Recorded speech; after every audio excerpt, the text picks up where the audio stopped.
আসসালামু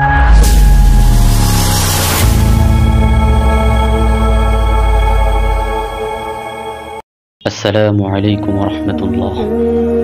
দিনের বার্তা ইউটিউব চ্যানেলে আপনাদেরকে আরও একটি নতুন ভিডিওতে স্বাগতম। একটা ছোট্ট গ্রাম ছিল, নাম আল মাহজুরা। গ্রামটা ছিল সবুজে ঘেরা, শান্তিপূর্ণ। কিন্তু সেই গ্রামের এক কোণে একটা পুরনো কবরস্থান ছিল, যেটাকে সবাই এড়িয়ে চলত। কারণ বলা হতো রাতে ওখানে অশরীরী আত্মারা কান্না করে। রায়হান নামের এক যুবক ছিল সেই গ্রামে। ধর্মে তেমন মনোযোগী ছিল না, দিনভর বন্ধুদের নিয়ে হাসি ঠাট্টা আর হারাম কাজে মেতে থাকত। নামাজ রোজা সবই তার কাছে ছিল ব্যঙ্গের বিষয়। এক রাতে সে এবং তার বন্ধুরা মিলে সাহস দেখাতে পুরনো সেই কবরস্থানে গেল। উদ্দেশ্য ছিল তারা প্রমাণ করবে এসব ভৌতিক কথা মিথ্যে।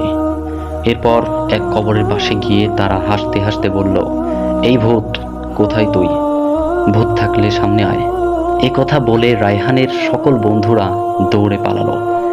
কিন্তু রায়হান দাঁড়িয়ে থাকলো। হঠাৎ একটা ঠান্ডা হাওয়া বইল, চারপাশ কুয়াশায় ভরে গেল। অন্ধকারের মধ্যে এক বৃদ্ধ লোকের মতো কেউ যেন তার পাশে এসে দাঁড়ালো। বলল, এত হাসছিস কেন? দেখ তোর জন্য কবরের নিচে কি অপেক্ষা করছে। রায়হান ভয়ে পেছনে তাকিয়ে দেখল লোকটা নেই। তার পায়ের নিচে মাটি ধসে পড়ছে।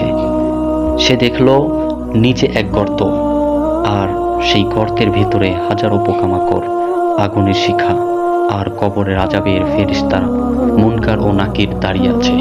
ওরা বলল, তুই দুনিয়ায় আল্লাহর হুকুম মানিস নাই, নামাজ পড়িস নাই, মানুষের সাথে বাজে ব্যবহার করছিস, এখন তোর হিসাব শুরু।